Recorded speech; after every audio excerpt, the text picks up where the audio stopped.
Voilà. Alors, on avait donc parlé de code cyclique la semaine dernière. Et donc, on avait vu qu'un code cyclique est engendré par un polynôme générateur du code. Donc, on avait pris l'exemple d'un code cyclique la semaine dernière. Vous voyez, on va reprendre un petit peu parce que j'avais été assez vite. J'avais voulu aller assez vite par rapport au fait que vous aviez le TP lundi. On fera un dernier TP, vous ferez un dernier TP avec moi sur un autre type de code, le code BCH, qui est un code ensuite à coefficient 0,1 également, mais qui permet de corriger plusieurs erreurs. Donc, on verra ça. Je verrai ça peut-être. On commencera à voir ça en fin de séance ou peut-être demain. Donc, l'exemple qu'on avait pris, vous voyez, c'était un code où les mots sont sur 7 bits. Je vais rappeler, ça va vous faire du bien. Alors, donc l'exemple qu'on avait pris la semaine dernière, donc c'était le C74, c'est-à-dire un code cyclique où les mots étaient sur 7 bits. Donc, vous aviez le message sur 4 bits. Voilà, donc ça, c'était le petit m égal à 4 bits et la séquence de contrôle sur 3 bits en tout. Et ça vous fait un petit n qui vaut 7. Donc, on appelle ça un code cyclique. Donc, 7,4. Donc, 7 bits en tout et donc 4 bits de contrôle et donc 3 bits qui portent l'information. 4 bits qui portent l'information, un petit m égale 4. Alors, donc on travaillait avec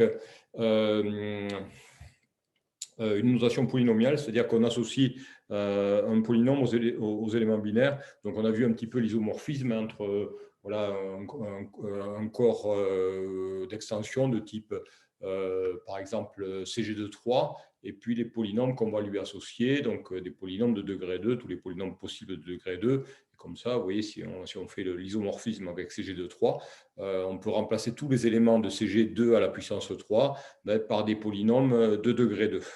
Voilà. Alors, donc pour que cette condition soit réalisée, pour qu'on puisse faire des opérations, c'est-à-dire pour qu'on on est dans un corps, donc on a des opérations qui sont internes, l'addition est une opération interne, et puis la multiplication est également une opération interne, on doit rester dans les éléments du corps, et en plus, bon, par rapport aux deux opérations, l'addition, tout élément va avoir un opposé, et par rapport à l'autre opération du corps, on va trouver également, pouvoir trouver un inverse, donc il n'y a pas non plus de diviseur par zéro. Bien sûr, un corps, il a déjà la propriété d'être un anneau intègre. Voilà, donc alors la condition modulo, hein, on fait en fait si vous avez des notions un petit peu, c'est lié à de l'arithmétique modulaire, c'est-à-dire que les opérations se font dans un corps fini, on doit rester dans ce corps-là, et donc pour former notre code cyclique C74, il y avait une condition, les opérations se faisaient modulo, vous vous souvenez, modulo quoi on faisait les opérations dans ce cas-là? Modulo x puissance 7 plus 1.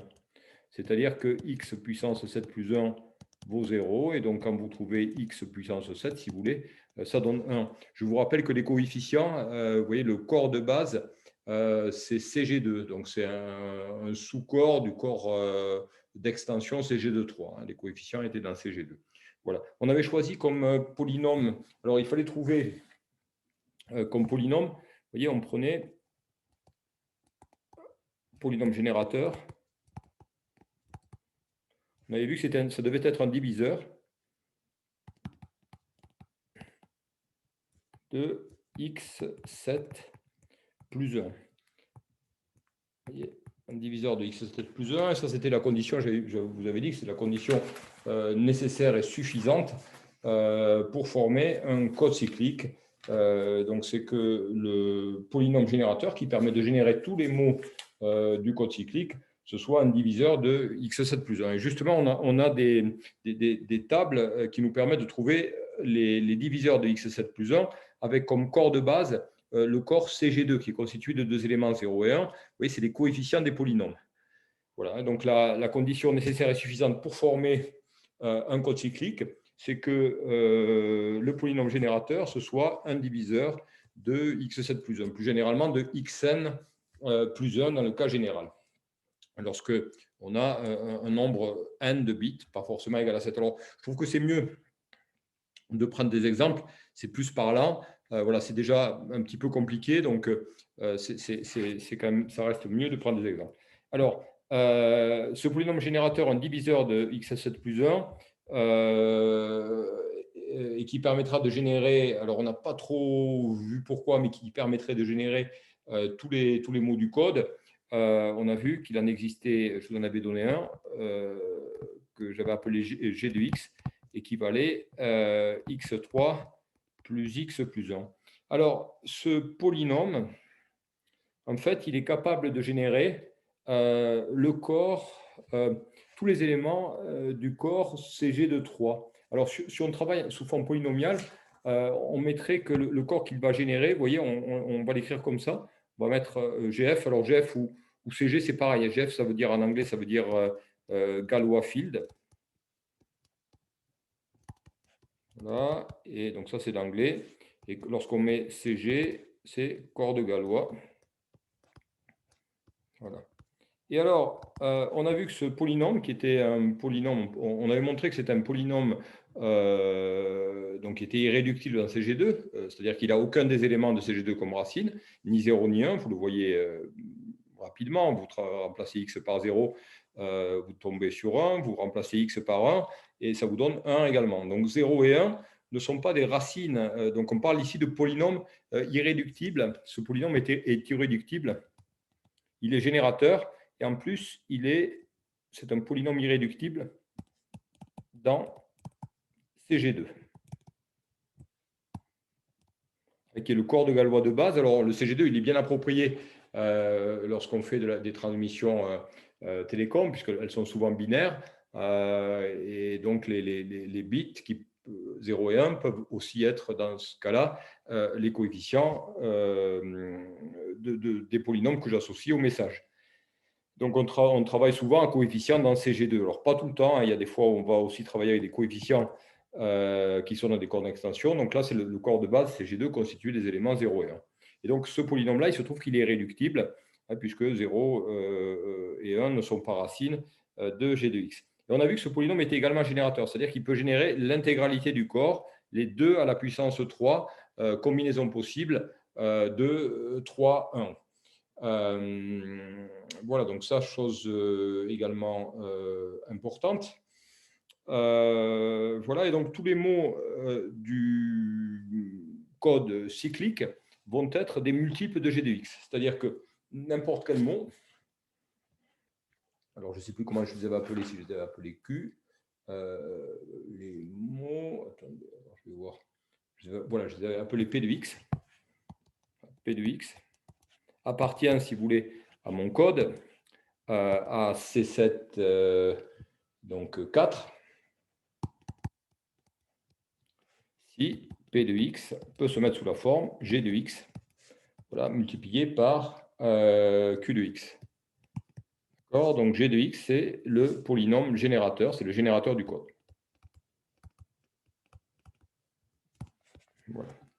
Alors ensuite, c'est un code linéaire et cyclique. Donc on avait fait une base canonique des monomes, enfin des messages à un seul bit, et puis par combinaison linéaire, on peut obtenir tous les autres. Voilà, bien sûr, ces opérations se font toutes modulo x à la puissance n plus 1, donc modulo x ici, 7 plus 1. Voilà. Alors, dites-moi si je vous donne, par exemple, rappelez-moi un peu ce que vous avez compris, s'il y en a qui ont compris. Voilà. Ah oui, j'ai vu qu'on pouvait faire, parce que je l'ai fait ce matin avec une autre classe, mais avec Teams, on peut aussi faire du partage d'écran. C'est-à-dire que ça, je ne l'ai jamais fait, mais si jamais vous trouvez des choses, vous écrivez des choses, je peux vous donner les droits pour que vous puissiez devenir le présentateur de la conférence. Et dans ce cas-là, vous pouvez me partager avec tous les autres ce que vous avez fait, ce que vous avez écrit. Donc ça, c'est plutôt intéressant. Je ne sais pas si vous avez l'habitude de le faire, mais c'était plutôt sympa. Alors, donc, voilà. Alors, dites-moi, par exemple, j'ai voilà, cette séquence de bits. 1, 0, 1, 1, ce message. Et ce message, donc, je voudrais le coder. Alors, je peux lui associer un message sous forme polynomiale. Ah oui, je voulais vous dire juste une petite chose. Voilà, c'est que G de X, oui, juste avant de vous faire ça, G de X, c'est générateur. Vous voyez, le CG de 3. Alors, est-ce que quelqu'un peut me dire ce qu'il avait compris? Qu'est-ce que ça veut dire CG de 3? On va voir si vous avez retenu les choses. Parce qu'il y a eu pas mal de choses nouvelles entre les TP et puis le cours que j'ai fait un peu en vitesse la semaine dernière parce que M. De Oliveira devait faire son TP. Alors, qu'est-ce que c'est que CG23? Est-ce qu'il y en a qui ont compris? Ce sont quoi les classes de CG23? Il est constitué de quoi? Voilà, je vous écoute. 0, 2 et 1. Il est constitué de 0, 1 et 2. Ah non, pas 0, 1, de CG2 puissance 3. Qu'est-ce que ça veut dire? Oh, 2. Ouais. Donc, c'est quoi CG23? Il y a dedans il y a tous les triplés, vous voyez, vous avez 0, 0, 0, 0, 0, 1, etc. Et on va jusqu'à 1, 1 et 1. On parle ici de corps d'extension, c'est-à-dire qu'on conserve les propriétés d'un corps en travaillant sur le corps de base CG2. Vous voyez, on prend les éléments de CG2, on les prend 3 par 3. Vous voyez, il est constitué, ce corps-là, il est constitué de 8 éléments. Et avec, alors bien sûr, lorsqu'on arrive à voilà, au-delà de 2 puissance 3, on revient à 0 pour avoir des opérations qui sont des opérations internes. D'accord? Alors, moi, ça, je l'avais représenté, ce corps-là. On peut les éléments, on peut les représenter sous forme polynomiale. C'est-à-dire que au lieu de laisser comme ça, le CG de 3, je peux en faire un CG, si vous voulez, 2x dans le corps de base. Voilà, en remplaçant par des polynômes. Et vous voyez, je vais mettre, alors là, ça va être le polynôme 0, ici j'aurai x, x2, x plus 1, etc., jusqu'à x2 plus x plus 1. Voilà, cette notation est extrêmement pratique. Elle permet ensuite de faire des opérations euclidiennes, enfin des divisions euclidiennes avec les polynômes. Voilà. Et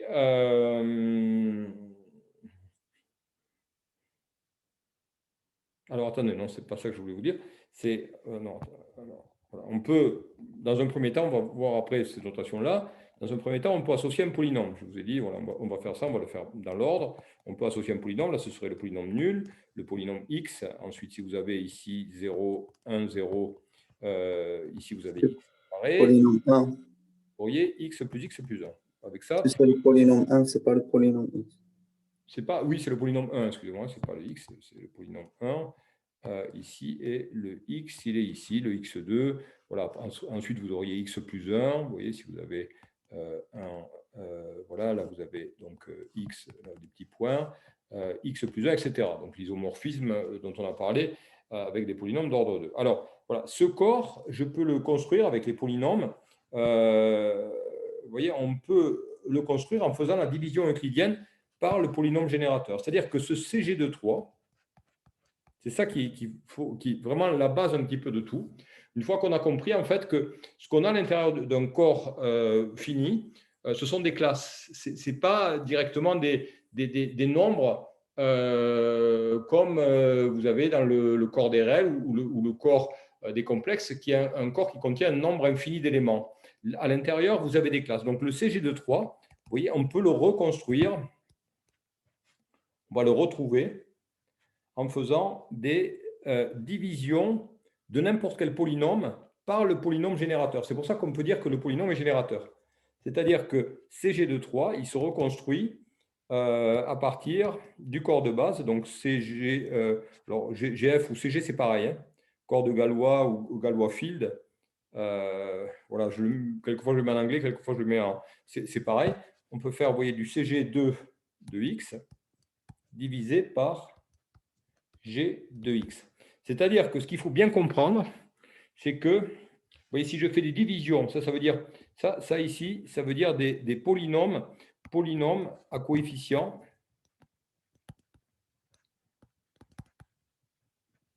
à coef dans CG2. Et si tous ces polynômes-là, je les divise par G de X, ça va me permettre de retrouver toutes les classes qui constituent CG de 3. Est-ce que ça, vous l'avez saisi? Et qu'est-ce que je dois prendre d'ailleurs? Vous voyez, ça veut dire, regardez, là, j'ai un anneau quotient, c'est-à-dire que je prends tous les éléments, tous les polynômes qui existent à coefficient dans le corps de base, je divise par g de x. Ce que je récupère, qu'est-ce que je vais récupérer de la division? Qu'est-ce qui est important de récupérer de la division par g de x? Et qui constitue une classe du corps. Est-ce que vous avez compris? C'est quoi? C'est vous l'avez dit? Reste. C'est le reste. Voilà, ce qui importe, c'est le reste. D'accord? Comme ce Mais monsieur, polynôme générateur, il peut vous générer tous les restes. D'accord? Ce polynôme, c'est un polynôme générateur, c'est-à-dire que quand vous allez faire, vous voyez, vous allez faire, alors, avec g de x égale à x3 plus x plus 1. Donc, ce qu'il faut bien comprendre, si je fais, regardez, je commence par faire x divisé par g de x. Mon reste, ça va être le reste de cette division, ça va être x, bien sûr. Si je fais, bon, j'aurais pu faire 1 divisé par Monsieur, excusez-moi. Ouais. En fait, j'ai pas compris pour le G de F de E de 2 de X. Alors, ça veut dire les polynômes à coefficients, avec des coefficients dans CG2, c'est-à-dire que les Mais coefficients… CG2, on n'a que 0 et 1. Voilà, que 0 et 1, mais c'est un corps, c'est une structure de corps, c'est-à-dire que c'est 0 et 1 modulo 2. Vous voyez, c'est un corps, ce qui est impressionnant, c'est qu'il a toutes les propriétés du corps, il n'y a que 2 éléments, mais il a la même structure que le corps des réels, que le corps des complexes, c'est-à-dire qu'on peut lui trouver un inverse, il y a 2 opérations internes, la multiplication, l'addition, elles ont toutes les deux une structure de groupe, c'est-à-dire qu'on peut définir un opposé ou un inverse par rapport à l'addition ou à la multiplication. La deuxième est distributive sur la première. Oui, il y a… Mais pourquoi ce n'est pas 2 à la puissance 3? C'est ce que je comprends Non, pas. parce que c'est les coefficients que vous avez devant. Regardez, c'est les coefficients qu'on a devant.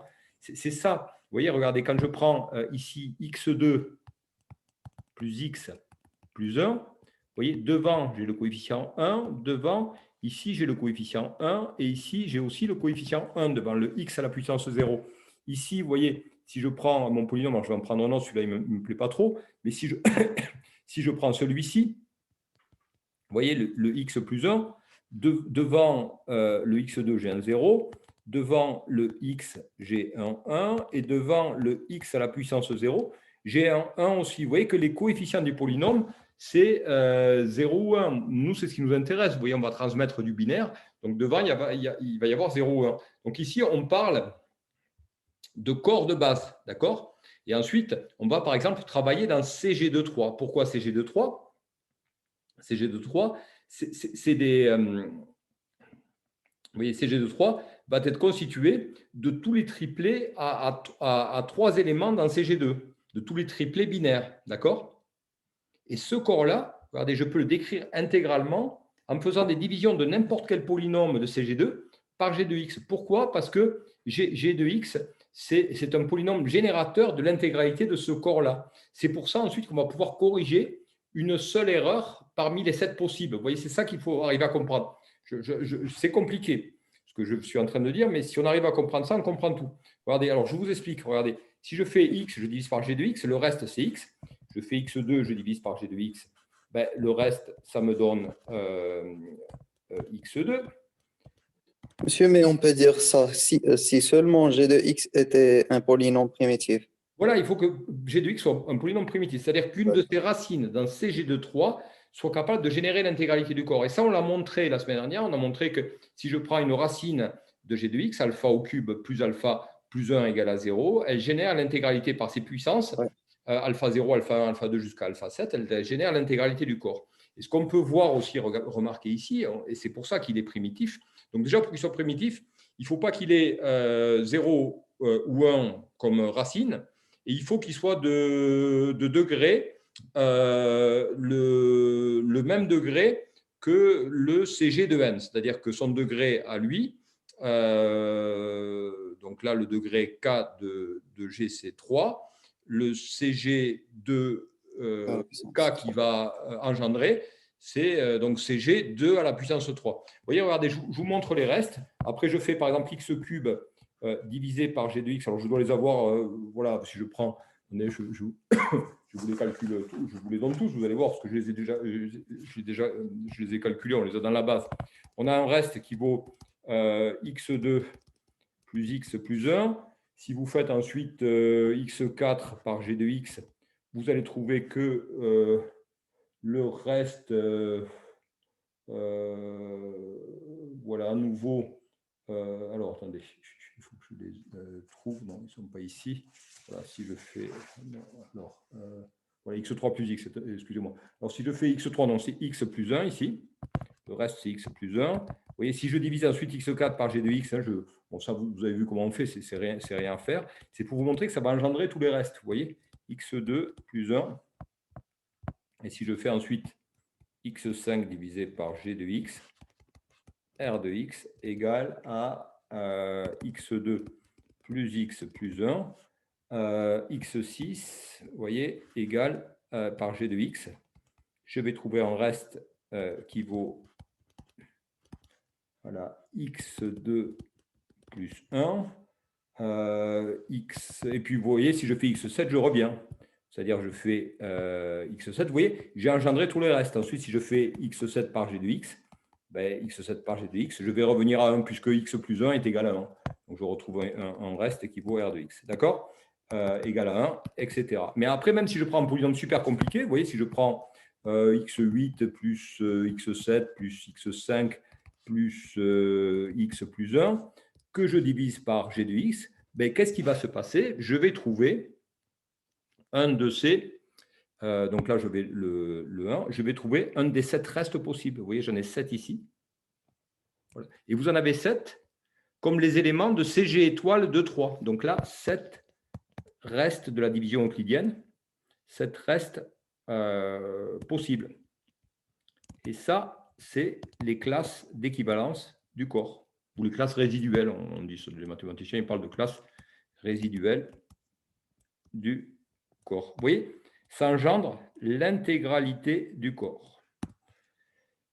Voilà. Alors, même si je fais, vous voyez, x8 plus x7 plus x5 plus x plus 1, hein, par exemple, je ne vais pas le faire parce que ce serait trop long, je vais trouver là, j'aurai comme résultat un des 7 restes possibles. D'accord?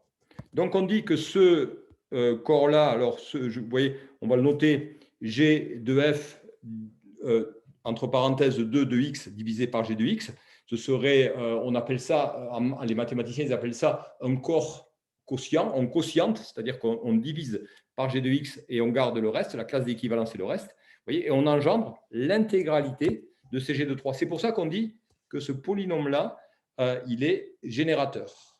D'accord? Est-ce que vous comprenez un petit peu? Ce n'est pas simple ce que je dis, parce que derrière, il y a des maths que vous n'avez pas fait du tout. Voilà, que moi, je n'avais pas fait. Bon, je m'y suis mis parce qu'avec avec ce cours-là, il y a des choses qui sont assez compliquées. Mais est-ce que vous comprenez un petit peu, voyez, la façon de faire un petit peu, la philosophie un peu de ce qu'on est en train de faire? Est-ce que vous voyez un petit peu? Ou pas du tout? C'est du charabia ce que je raconte. Monsieur, oui, mais j'ai un problème, monsieur. Si on a ce résultat, Ouais. est-ce que ça veut dire que g de x est un polynôme primitif? Alors, il est primitif. Oui, primitif, ça veut dire que une de ses racines est primitive. Et primitif, en fait, c'est générateur aussi. Hein.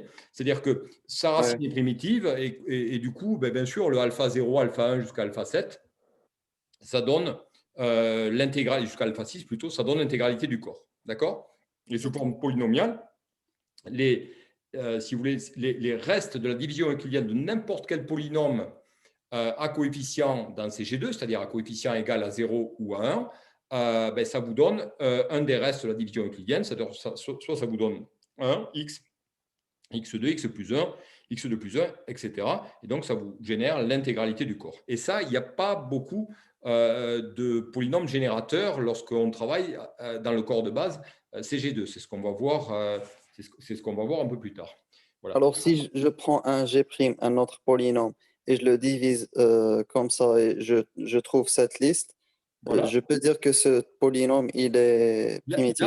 appartient. Alors, regardez, supposez, je ne vais pas faire x8 plus 7 plus x plus 1, voilà, ce polynôme-là, qui appartient bien à, on va dire, à CG2 crochet x, c'est-à-dire que c'est un polynôme à coefficient dans CG2. Je le quotiente, je le divise par G de x, et je trouve, par exemple, je vous dis, je trouve un reste égal à x2 plus 1. Je vais trouver, par exemple, ça. Il faudrait le faire, mais bon, on suppose que le reste, ça vous donne ça. Mais qu'est-ce qu'on va dire? On va dire que ce polynôme-là, il appartient à la classe du corps qui vaut x2 plus 1. Vous voyez qu'il y en a une infinité qui vont appartenir à la classe x2 plus 1. Voilà, ça s'appelle une classe d'équivalence, c'est-à-dire que tous les polynômes dont le reste de la division euclidienne va donner x2 plus 1, ils vont appartenir à la même classe. D'accord? Oui, monsieur. Voilà. Il faut, voilà, donc, si vous avez compris ça, vous devez avoir compris pourquoi. Vous voyez, lorsque j'ai des messages, je forme mon code. Alors, je reviens à C74. Vous voyez, je le forme en divisant par G de X. Je fais des divisions par G de X. Alors, je vous rappelle comment on faisait. Hein. On fait une division par G de X. Et ensuite, on rajoute le reste. Hein. C'est-à-dire que je prends un polynôme. On faisait donc x3 fois un mix. Un mix, c'était le message à coder sous forme polynomiale. Message à coder. On fait la division par G de X. Donc, si je fais ma division par G de X, je trouve que x3 mx, ça me donne du Gx. Gx fois Q de X plus un reste. Et comme j'ai dit que un mot appartient à un P de X, il appartient au code s'il peut se mettre sous la forme, s'il est multiple,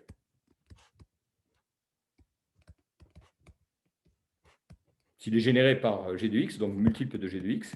Et donc, pour trouver P de X, comme on est dans CG2, P de X va valoir donc x3 mx, hein, le x3 mx, plus R de x. Vous voyez, je vais rajouter le reste de manière à trouver du G de x fois Q de x. Et donc là, j'ai mon mot code. C'est-à-dire que le mot code, vous voyez, votre mot code, sous la forme de 7 bits ou sous la forme d'un polynôme, hein, on est sur la forme d'un polynôme de degré 6. Ici, il est multiple de G de x. Donc alors, la procédure de correction, à l'arrivée, on va corriger. Donc vous voyez bien que si je corrige pour corriger, à l'arrivée, je vais faire P de x divisé, je vais quotienter P de x par G de x. Je vais faire P de x divisé par G de x. Vous voyez bien que si le reste est nul, Rx égale 0, on va dire qu'il n'y a pas d'erreur, parce qu'on a toujours reçu un polynôme qui est multiple de G de x. Mais si par contre, si R de x est différent de 0, là, ça veut dire qu'il y a une erreur. On va supposer qu'il n'y a qu'une seule erreur possible, parce que s'il y en a plusieurs, ça va poser un petit problème. Il y a une erreur. Alors, s'il y a une erreur et une seule, ça veut dire que ce qu'on a reçu, en fait, ce n'est pas directement P de x, c'est un P' égal à P de x plus l'erreur. Comme elle est seule, l'erreur sous forme de polynôme, c'est un monôme. Donc, un monôme, soit 1, soit x, soit x2, jusqu'à x6. Vous voyez, elle peut être sur un des 7 bits. Voilà. Alors, du coup, ce qu'on a fait à l'arrivée, en fait, bon, si je fais, vous voyez que P de x plus epsilon de x, je le divise par G de x, je distribue mon quotient, là. Quand je fais P de x divisé par G de x, ça fait 0. Et donc, en fait, le reste que je vais avoir trouvé, le R de x, c'est le reste de la division de epsilon x par G de x. Et vous voyez, je divise epsilon x par g de x. Combien j'ai de restes possibles? Combien de restes possibles? Je divise l'erreur par g de x. Combien de restes possibles? 3. Non, 7. 3. Non, 7. 7 restes possibles. C'est-à-dire tous les restes de degré inférieur à 3.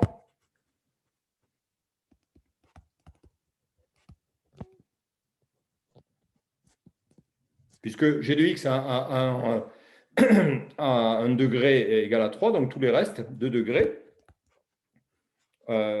strictement inférieur à 3. Donc on va avoir un polynôme. Vous voyez, on va avoir x2, x plus 1, on va avoir x plus 1, on va avoir x2 plus x plus 1, on aura x, etc. On aura tous les restes, vous voyez, on aura tous les restes, tous ces restes-là, on peut avoir. Et vous voyez que... Mais monsieur, vous avez dit une seule erreur, non? oui, une seule erreur, mais ça peut vous Donc, ça ne donner... peut pas être... Ici, si par exemple, c'est x2 plus x, donc on va avoir 2 erreurs, ce n'est pas une erreur. je vais vous expliquer, regardez.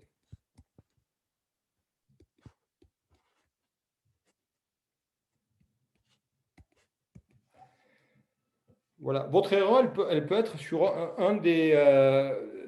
votre erreur, elle peut être sur un des 7 bits.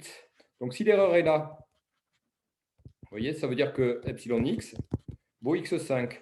Donc, ce que moi, je vais obtenir en faisant la division, je vais obtenir la classe d'équivalence de x5. Si je fais x5 et que je divise par g de x, j'obtiens à quelle classe d'équivalence appartient x5. Et la classe d'équivalence de x5, hop, c'est x2 plus x plus 1. Je vais obtenir Rx égale x2 plus x plus 1. Et ce qu'il faut voir ici, comme j'ai 7 positions d'erreur possibles, pour que le système fonctionne, il faut qu'il y ait quoi? Il faut que le g de x génère combien de restes possibles? 7 restes possibles, 1 associé à chaque erreur. Vous voyez, si l'erreur elle est ici sur le epsilon x égale à x6, l'erreur le reste que je vais trouver, ça va être, vous le voyez ici, x2 plus 1. Voilà. C'est-à-dire que le x6 appartient à la classe. Vous voyez, le reste ici vaut x2 plus 1. Voilà. Si j'ai du x4, alors j'avais le x3 aussi, je l'ai oublié au milieu. x3, voilà, si l'erreur elle est là, epsilon x égale x4. Et quand je vais faire la division par g de x, je vais trouver la classe d'équivalence de x4. Et la classe d'équivalence de x4, elle vaut x2 plus 1. Ah, attendez. Donc la classe d'équivalence de x4, x2 plus 1. Ouais, x2 plus 1. Alors, ici, le R de x, ici, x2 plus 1. Voilà. Et puis, alors c'est pour x6, c'est pas x2 plus 1, du coup.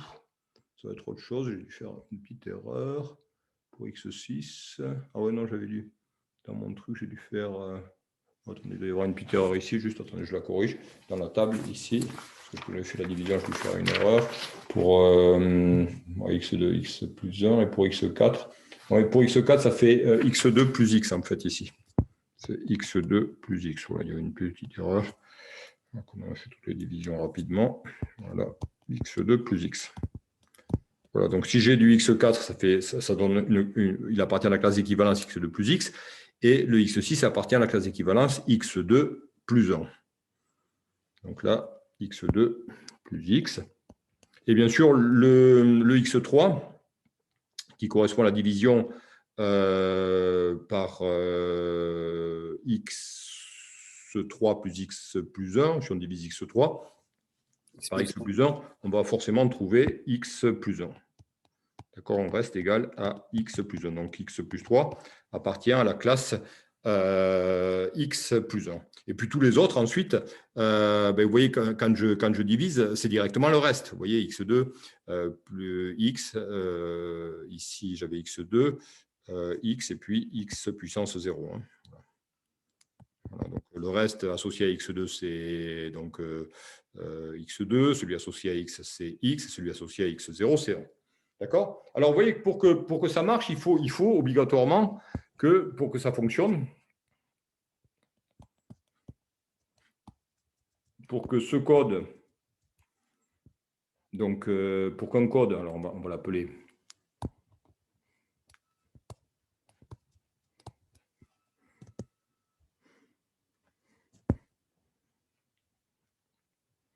un code cyclique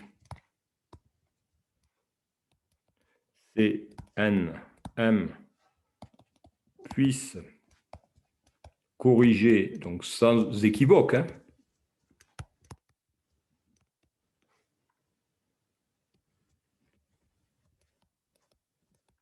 une erreur parmi les n bits. Quelle est la condition? Donc il faut que le polynôme générateur génère, si on a n bits,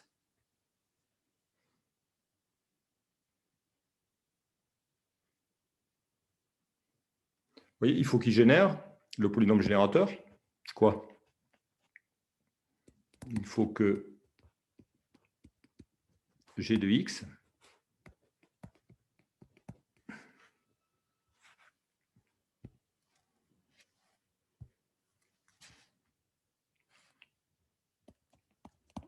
génère le corps CG de K avec 2K égale à quoi? Alors c'est CG étoile de K, hein, puisque le 0 il ne le génère pas, mais le 0 on ne veut pas qu'il soit généré, puisque s'il y avait le 0, ça veut dire que le reste est égal à 0, et donc un 0, ça veut dire normalement qu'il n'y a pas d'erreur. Il faut qu'il génère le corps CG étoile de K avec, c'est quoi la condition? Ben, il y a n bits, et il faut que n soit égal à quoi pour que ça marche? À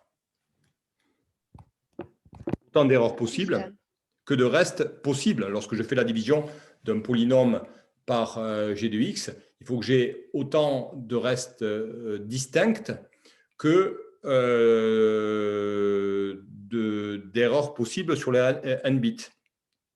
Donc, il faut que le nombre de bits soit égal à 2k moins 1. Le moins 1, il vient du fait que avec les divisions, je vais générer tous les restes sauf 0. D'accord? Donc, la condition, c'est ça. Et donc, si le degré... Donc, ça va impliquer que le degré de g de x soit égal à k du coup.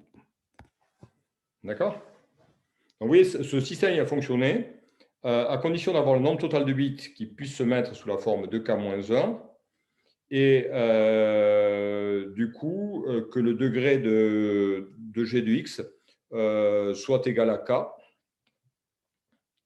Et donc, il faudra un polynôme primitif, trouver un polynôme primitif et générateur de degré k, qui génère l'intégralité du corps. Voilà. Alors, voilà. Alors, pour le construire, pour trouver on peut les trouver, ces polynômes générateurs. Si on a bien compris, alors voilà, il faut avoir fait un petit peu d'algèbre des corps finis, savoir ce que c'est qu'un polynôme cyclotomique. Vous voyez, ça fait des mots qui sont assez compliqués. Bon, voilà, il y a pas mal de choses à connaître. On peut trouver, ça se trouve par des calculs, enfin, voilà, mathématiques. Une fois qu'on a compris, bon, c'est pas si compliqué que ça. Voilà. Sinon, si vous ne savez pas faire, ben, il y a des tables. Il y a des tables qui vous donnent des polynômes irréductibles qui vont vous donner pour… alors, vous voyez, ici, bien sûr, pour ces corps-là, on aura la condition, on va travailler modulo x à la puissance n plus 1, c'est-à-dire que x à la puissance n plus 1 dans CG2 vaut 0, puisqu'on part de n bits. Et la seule possibilité, c'est de trouver un polynôme primitif de degré k qui est tel que n égale 2 à la puissance k moins 1. Donc, s'il est primitif, il sera obligatoirement irréductible. Et il va y avoir des tables. Et donc, en plus, le g de x, ce polynôme g de x, on sait que c'est un diviseur. Pour avoir un code cyclique, g de x est un diviseur de x à la puissance n plus 1. Alors, ce qu'on vient de dire, voilà, si on résume un petit peu, c'est que pour que ça marche, c'est-à-dire que le code cyclique soit capable de corriger une erreur sans équivoque dans tout le mot de longueur n, il faut que n soit égal à 2k moins 1, que g de x soit un polynôme primitif. Donc, s'il est primitif, il aura obligatoirement son degré, le degré de g de x, égal à k, puisque tout à l'heure, on a vu que pour générer CG de 3, c'est-à-dire l'intégralité des combinaisons, l'intégralité des restes associés à chacune des 7 erreurs possibles, donc il nous fallait un polynôme de degré 7. Avec un polynôme de degré 7, vous voyez, si le polynôme est primitif, on génère tout le corps qui est constitué des classes d'équivalence de polynômes de degré 2. C'est-à-dire qu'avec un x3 plus x plus 1, je vais, qui est un polynôme primitif de CG2 à la puissance 3, je vais générer l'intégralité des restes sous forme de polynômes de degré 2, en commençant par 1, x, x2, x plus 1, etc., jusqu'à x2 plus x plus 1. S'il n'est pas primitif, il y a des restes qui ne seront pas générés. Ce que vous pouvez faire, par exemple, c'est voilà, essayer de faire les divisions. Prenez tous les polynômes de CG2x à coefficient dans CG2 et vous les divisez, par exemple, vous allez voir que x3, par exemple, x3 plus x2 plus x plus 1, vous voyez qu'il vient de degré 3. Je prends un Q de x, par exemple, égal à ça. Vous allez voir qu'il n'est pas primitif. C'est-à-dire qu'il ne peut pas générer l'intégralité du corps CG2-3. Vous voyez, il va générer celui-ci. Quand vous allez faire des divisions, alors vous voyez qu'il a 1 comme racine, donc il va pouvoir se factoriser. Donc il est non primitif, il est non irréductible. Et si vous faites toutes les divisions tous les polynômes que vous voulez à coefficient dans CG2, vous divisez par Q de x, vous allez voir qu'il génère le reste 1, le reste x, x2, x2 plus x plus 1, et puis après ça reboucle comme ça. Il n'y a que 4 restes qui sont générés.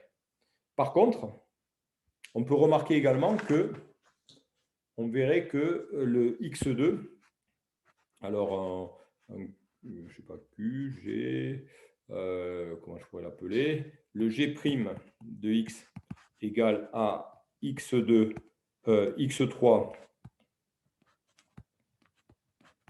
plus x2 plus 1, vous pouvez voir que c'est également un polynôme, générateur.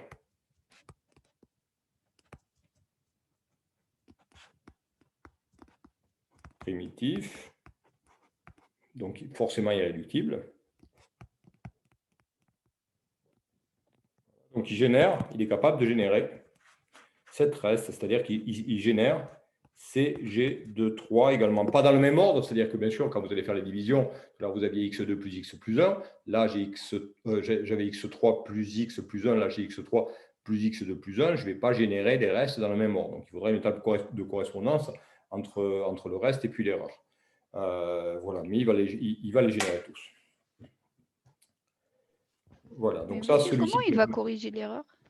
Par identification. Ensuite, vous allez avoir, vous voyez, il va vous donner la correction de l'erreur. Elle est très simple. On divise un polynôme par g de x. Si le reste est non nul, ça veut dire qu'il y a une erreur. D'accord? Et le reste de la division, c'est le reste finalement de la division de epsilon du monôme par g de x. D'accord? Et si vous savez à quelle classe d'équivalence appartient chacun des monômes, hein, c'est-à-dire c'était ça, la base qu'on avait, voilà, on l'avait constituée la dernière fois. Voilà, on sait bien sûr localiser l'erreur. Alors attendez, je l'avais mis où? Moi, je m'en suis servi tout à l'heure. Voilà, je l'ai ici. Vous voyez, là, à chacune des erreurs possibles, j'ai un reste. Vous voyez, donc c'est-à-dire que x6 appartient à la classe d'équivalence x2 plus 1, x5 à x2 plus x plus 1, x4 à x2 plus x, x3 à x plus 1, etc. Voilà. Donc ça signifie, vous voyez, si je fais ma division, je trouve par exemple que mon reste vaut x2 plus x plus 1, mais ça signifie que l'erreur, elle vaut x5, c'est-à-dire que l'erreur, elle est sur le 6e bit en partant de la droite, sur le coefficient x5. Donc, comme on part de 1, on va vers la gauche, hein, en partant de la droite. Donc, elle est sur le 6e bit.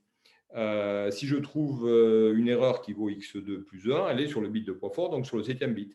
Si mon erreur vaut x2, ça veut dire que l'erreur, c'est directement x2, donc l'erreur est sur le 3e bit. D'accord?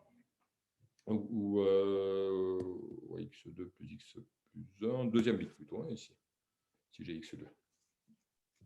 Oui, ça c'est pour l'erreur, détecter l'erreur. Mais comment il la corrige? Alors, mais comment il la corrige? Après, une fois que vous la détectez, il suffit de rajouter, vous avez l'erreur et vous rajoutez l'erreur au mot. Ça, après, si vous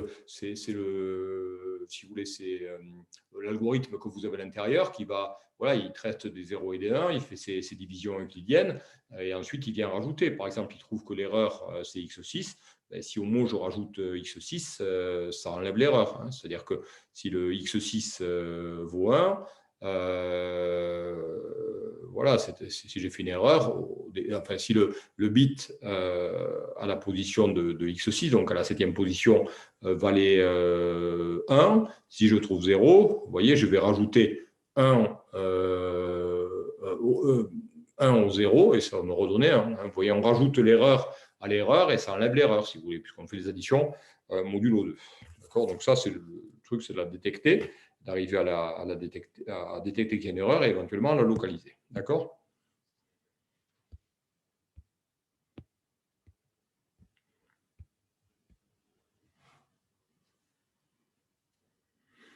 Voilà, alors, ce qu'on va faire, je vais vous montrer ces fameuses tables qui vous permettent de trouver les polynômes irréductibles de plus haut degré de la division, enfin, qui sont des diviseurs de xn plus 1. Donc, il y a des tables, vous allez voir comment ça marche.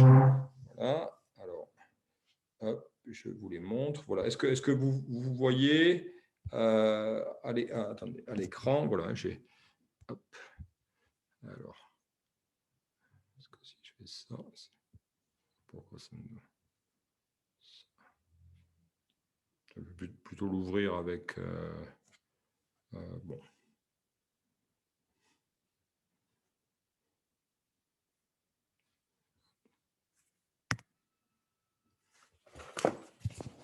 Alors. Je vais plutôt l'ouvrir avec autre chose parce que là, je ne peux pas écrire dessus. Oui, sur ce truc-là, je ne peux pas écrire. Ça me met toujours un peu. Ou ce que je fais, je vais. Non, je vais l'ouvrir avec. Ouais, je vais l'ouvrir avec autre chose. Je vais l'ouvrir avec Edge, comme ça, je pourrais écrire dessus. Non, et on va ouvrir peut-être avec. Voilà. Hop. Un autre logiciel que je puisse écrire, sinon je ne suis pas à l'aise. J'aurais pu le Microsoft Edge, on peut écrire un nom dessus.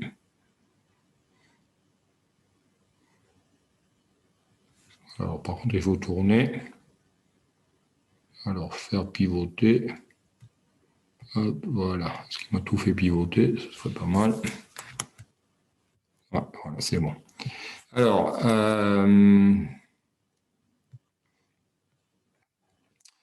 Voilà, alors cette table-là, donc vous voyez, table des polynômes irréductibles dans CG2, c'est-à-dire que le corps de base, c'est CG2. Ça va être donc des polynômes diviseurs de xn plus 1. Voilà ce que vous allez trouver. Dans la table, vous allez trouver le polynôme de plus haut degré irréductible dans CG2 qui divise xn plus 1. Voilà. Alors, première colonne, donc vous avez le degré de xn. Deuxième colonne, vous allez avoir le degré du polynôme irréductible de plus haut degré. Nous, ce qu'on cherche, c'est le polynôme irréductible de plus haut degré. Ce polynôme sera primitif, c'est-à-dire qu'il générera l'intégralité du corps d'extension de puissance k s'il est de degré k tel que 2 à la puissance k moins 1 est égal à 2. Donc là, il générera l'intégralité de CG 2 à la puissance k. Donc, il pourra corriger une erreur unique de 1 bit parmi n bits. Voilà, la notation, les coefficients du polynôme irréductible ou primitif, ils sont en notation binaire codée octale. Donc, ce que vous allez trouver, vous le retransformez, vous l'avez en binaire, il faut le retransformer, non, vous l'avez en octale, vous le retransformez en binaire, et ensuite, vous avez votre polynôme, sachant que on élimine voilà, les éventuels zéros qu'il y a à droite, on va les éliminer, on commence toujours, un polynôme, comme il est irréductible, forcément, son plus petit degré, c'est 1, donc il y a forcément 1, 1. Voilà, alors vous allez voir comment on l'utilise, c'est pas assez simple. Ah, donc là, vous voyez, alors c'est pas terrible parce que comme c'est long à retaper, si vous voulez, il y a des tables, je l'ai pas fait, donc sinon il faudrait retaper ça à la main, donc c'est super compliqué. Voilà, donc là, je vous donne la table un peu. Voilà, c'est pas terrible, mais enfin, on y voit bien. Donc là, vous avez ici, un peu trembleux, ce sera mieux même. Voilà, ici, donc vous avez le degré n, ici vous avez k, et ensuite vous avez la notation codée en octal. Alors regardez, si je prends, moi tout à l'heure j'ai pris le degré 7 ici. Voilà, donc 7, ça signifie que c'est le polynôme, c'est un diviseur de x7 plus 1, irréductible de plus haut degré. Son degré vaut 3. Et son code en octal, en binaire codé octal, vaut 6 et 4. Vous voyez, on a 6 et 4. Alors, le 6, donc c'est l'octal. Je le mets sur 3 bits. Donc, sur 3 bits, ça vous donne 1, 1, 0. Et le 4 sur 3 bits, 1, 0, 0. Vous voyez, je barre les zéros en trop ici. Et ensuite, donc, mon polynôme g de x vaut du coup x3 plus x2 plus 1. D'accord? Ouais, je barre les... Donc, il y avait l'autre aussi qui marche aussi, le x3. Donc, celui-ci, c'est un polynôme irréductible. Le x3 plus x plus 1, on peut montrer également que c'est un polynôme irréductible. Voilà, alors regardez, on peut en prendre. Alors, le prochain, ça va être lequel? Vous voyez, qui va donner un code finalement parfait, qui va générer autant d'erreurs, autant de restes que d'erreurs possibles. Vous voyez, moi, je voudrais le prochain, ça va être lequel?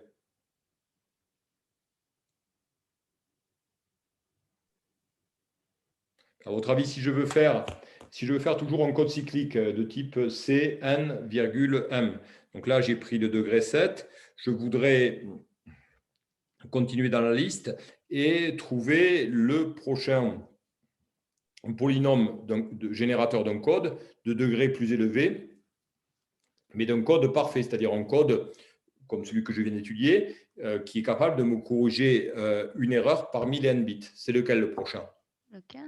Le 15, puisqu'on a dit effectivement que vous devez avoir n égale 2 à la puissance k moins 1. Voilà, et donc là, effectivement, le prochain, 15 égale 2 à la puissance 4 moins 1. Donc, vous voyez, le prochain, voilà, qui vous donne un code cyclique de type CNM, vous l'avez ici. Voilà, il est de degré 4 et son code octal codé binaire, c'est 46. D'accord? Vous avez là.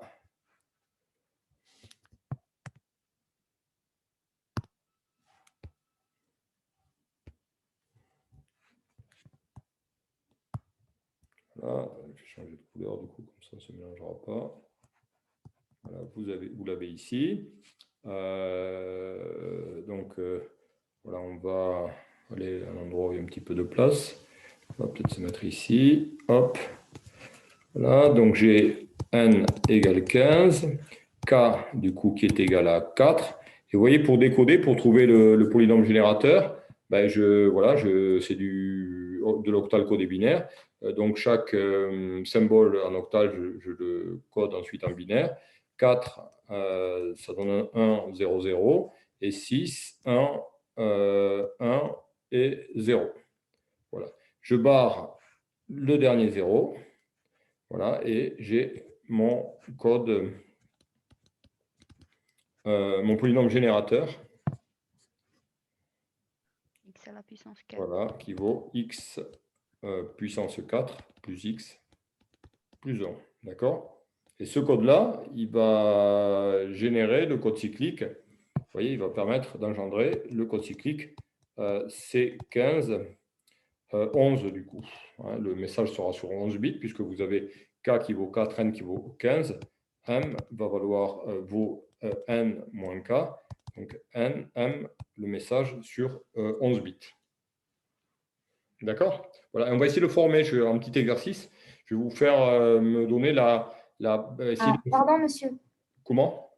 J'ai eu une petite coupure. Est-ce que vous pouvez réexpliquer, s'il vous plaît, comment vous avez généré le polynôme générateur?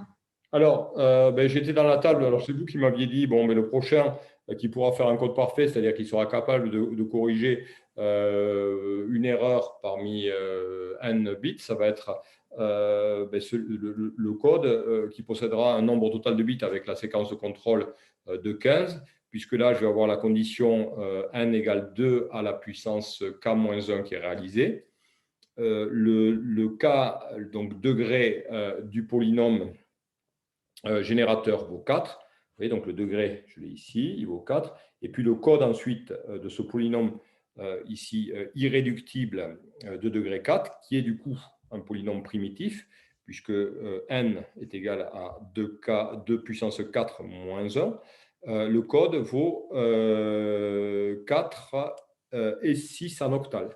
Et donc là, vous voyez, j'ai simplement... Ah, mince, il y a eu un petit souci. Oula, il fait la grimace, là. Alors, qu'est-ce qui s'est passé? Hop, attendez, je vais... Alors, c'est pas un Moodle, je ne sais pas, c'est... Bon, ça, je vais voir si je le... Non. Je pense que c'est juste un... Attendez. C'est un problème de...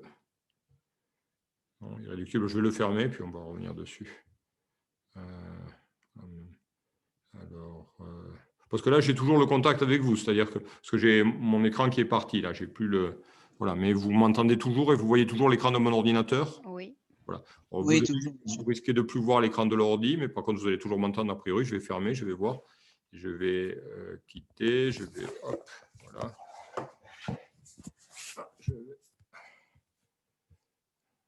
Alors, voilà, c'est ça. Je vais ouvrir à nouveau avec Edge.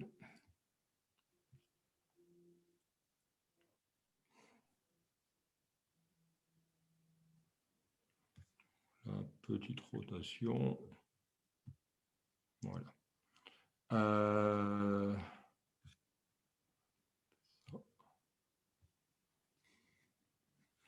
Alors, je reviens. Donc, on avait dit n égale 15 et donc k égale 4. Du coup, le polynôme irréductible est un polynôme primitif.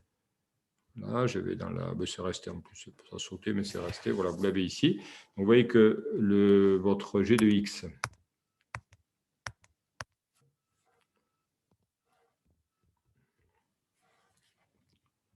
j'ai mis, alors, vous voyez, je vous réexplique ainsi pour ceux qui ont... Ah, ça fait que sauter là, c'est pas possible. Oui. Alors, attendez. Hop, on va tenter. Mais voilà, alors attendez, je vais quitter. Je ne sais plus pour... C'est la première fois que ça me fait ça. Alors, attendez. Hop. Parce que Edge, c'est pas mal parce qu'on peut y écrire dessus. Donc, c'est déjà... Voilà, sinon, je mettrai ça éventuellement, je mettrai sur un fichier OneNote Ça marche aussi, mais là, c'était pour faire plus rapide. Alors non, c'est pas ça, je voulais faire du edge, moi. Hop, donc, il faut que je fasse. On va juste le récupérer, je vous remonte la méthode, et puis voilà. Les tables, je vous les ai mises dans le Moodle du R2M. Vous allez trouver les tables des polynômes irréductibles. Voilà.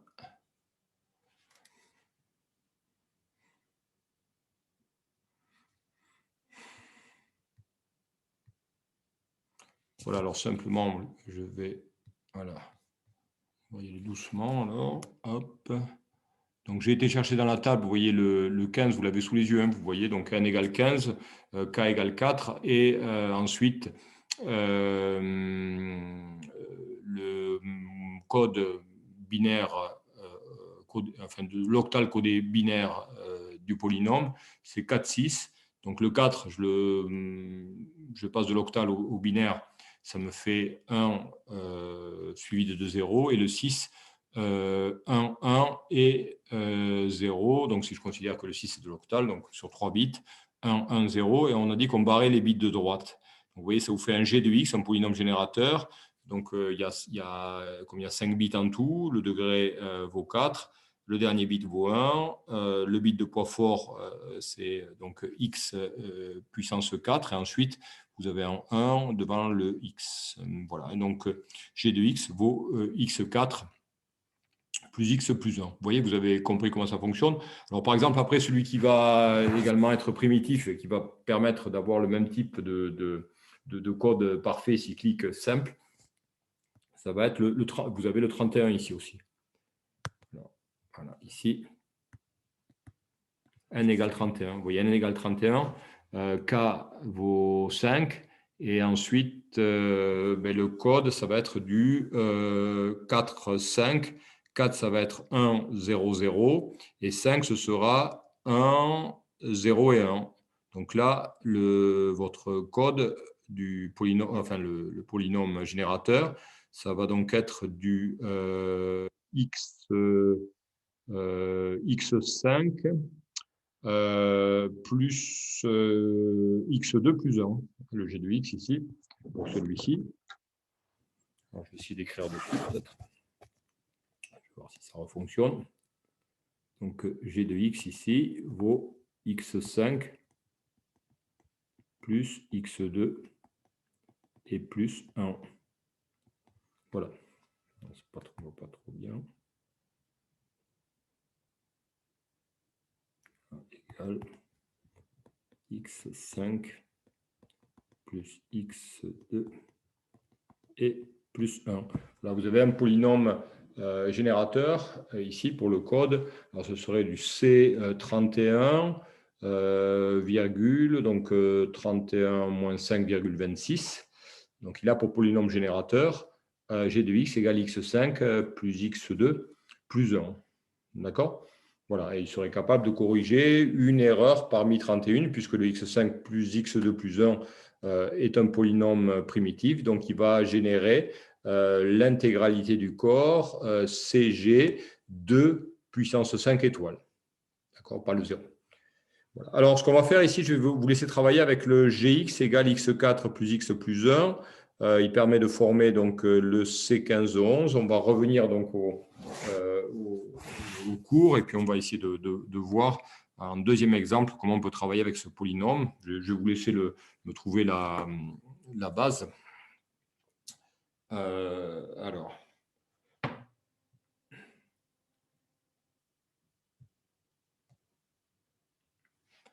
Voilà, donc je vais fermer ça. Donc on sait que c'est x4 plus x plus 1.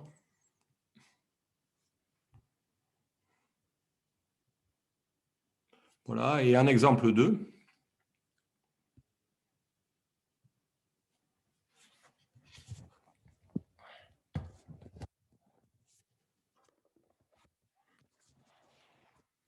Alors,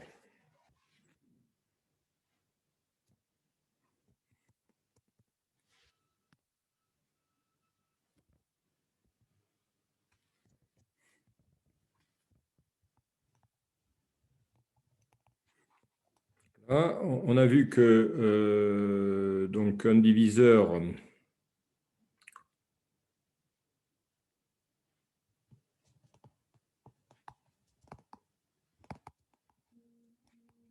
de x15 plus 1 irréductible et primitif.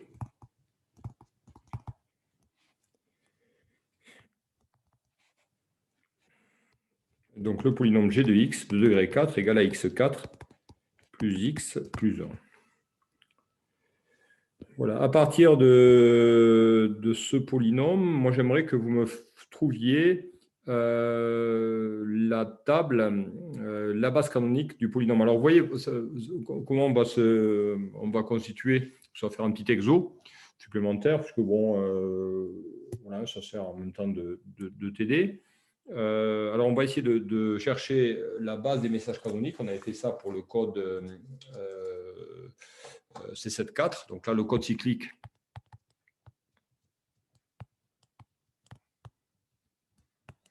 Ça va être le C1511. Voilà, donc là vous allez avoir, vous voyez, 11 messages canoniques. Là, et donc j'aimerais que vous me formiez la base des messages canoniques, par exemple. Alors, ce qu'on peut faire dans un premier temps, oui, je peux vous donner, vous voyez, vous allez avoir, on est d'accord que n égale 15 en tout, donc le 15 bits. Ensuite, vous avez m égale 11 bits. Donc ça, c'est le message de départ, la taille du message. Le n égale 15 bits, c'est la taille du mot code. Et ensuite, le k égale n moins m égale 4 bits. C'est votre séquence de contrôle.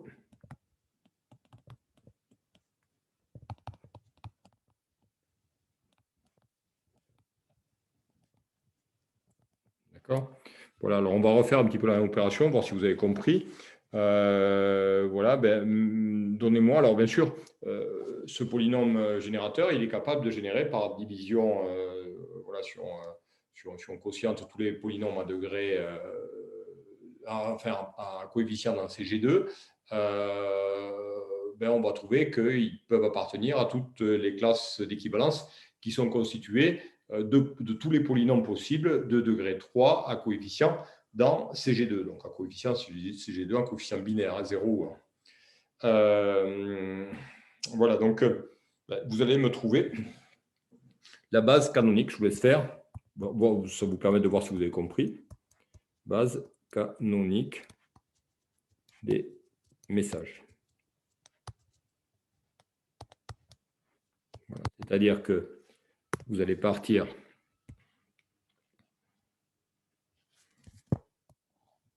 alors, il va y avoir combien de dans cette base canonique, je vais avoir combien de messages canoniques en fait. Vous voyez ce qu'on va faire, c'est tous les on va mettre comme ça reste un code linéaire qui est généré par G de X. On va mettre tous les restes de la division des différents, si vous voulez, monômes qui peuvent constituer le message. On va faire une espèce de base canonique, c'est-à-dire que par combinaison linéaire de ces messages canoniques, on obtiendra un message quelconque avec le code à côté. Voilà, donc moi, ce que je voudrais, vous voyez, c'est que vous fassiez ça, c'est-à-dire que vous allez avoir ici le bit qui va correspondre à x15, x puissance 15, donc en 1.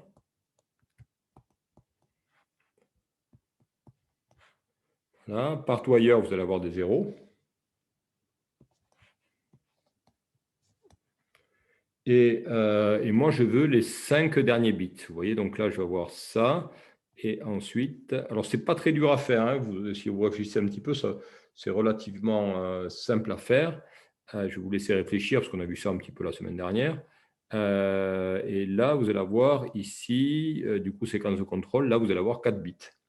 Voilà, moi, je veux ce que vous allez mettre ici, c'est-à-dire la séquence de contrôle associée à x15, ça va être le reste, la division euclidienne de x15 par g de x. Voilà, puis ensuite 0, 1, que des zéros, et puis la séquence de contrôle. Alors, on va la faire, même si c'est un petit peu long, je vais la faire, ce n'est pas très dur à faire. Et là, en tout, vous allez voir, vous voyez, vous en avez 11 à faire, mais ce n'est pas nécessaire de faire des divisions. On sait que le code est cyclique, qu'il est linéaire. Ce n'est pas forcément la peine de faire des divisions pour trouver tout ça. Donc, je vais vous laisser un petit peu travailler de vous-même, voir si vous avez compris. Hop, et ensuite, on va arriver ici. Voilà, 0, que des zéros. Là, j'arrive au 1. Et bien sûr, je veux la séquence de contrôle sur 4 bits associée à chacun des messages canoniques. Voilà. Donc ici, j'ai 1 égale 11. Hein, donc c'est une espèce de matrice carrée. De ce qu'on fait, si on prend ça et ça, et donc là, m égale 11 aussi. Donc vous voyez, il y a 11 restes à trouver. On peut les trouver très rapidement. Hein, vous voyez, donc je peux vous laisser voilà, je sais pas, on va dire un quart d'heure. On va dire un petit. Voilà, bon, on va voir. Attendez, alors, ce qu'il me faut, c'est ça. Et puis ce qu'on va essayer de trouver ensuite, c'est le par exemple, le message, alors le mot code. Ensuite, une fois qu'on aura fait ça, le mot code associé à la combinaison suivante sur 11 bits, on va dire 1, 1.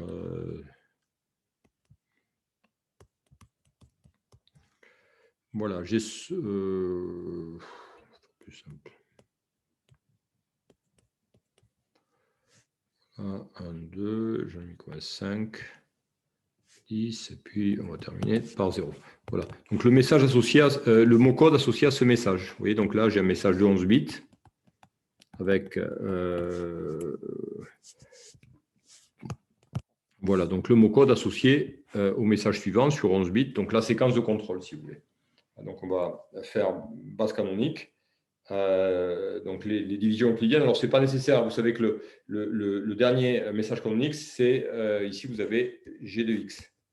D'accord. Donc ce n'est pas forcément nécessaire de faire des divisions, vous pouvez en faire une ou deux pour voir que vous savez bien faire la division euclidienne, trouver le reste, et ensuite le code étant cyclique et linéaire, par des combinaisons linéaires, on peut trouver les messages canoniques assez rapidement, hein. Ça ne demande pas plus qu'un quart d'heure. D'abord, ça va nous permettre ensuite de revoir comment on génère un mot code et ensuite de voir un petit peu la séquence de contrôle, également de redire deux, trois bricoles un petit peu sur la séquence de contrôle. Voilà. Alors, ce qu'on peut faire avant de s'attaquer à ça, et puis je vous laisserai chercher, voilà, c'est quasiment 16 heures, moins 2 ou 3 minutes, je pense. Donc, on va faire la pause, petite pause. Et ensuite, on reprendra. Voilà. Alors, comment vous avez fait ensuite pour obtenir les... Donc là, vous voyez, ça correspond à x puissance 4, ici. Donc, il me faut x5, x6, x7, x8, 9, x10, ensuite 11, 12, 13, 14 et 15.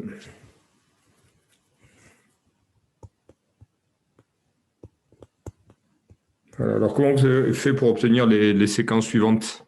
Dites-moi. Est-ce qu'on est obligé de faire des divisions? Oui. Alors, on sait que le code est linéaire. Effectivement, on peut faire des divisions. Vous pouvez commencer. Alors, on peut faire la première, la deuxième. Vous voyez, ça va être ça. On va avoir un 1 ici, un 0 là.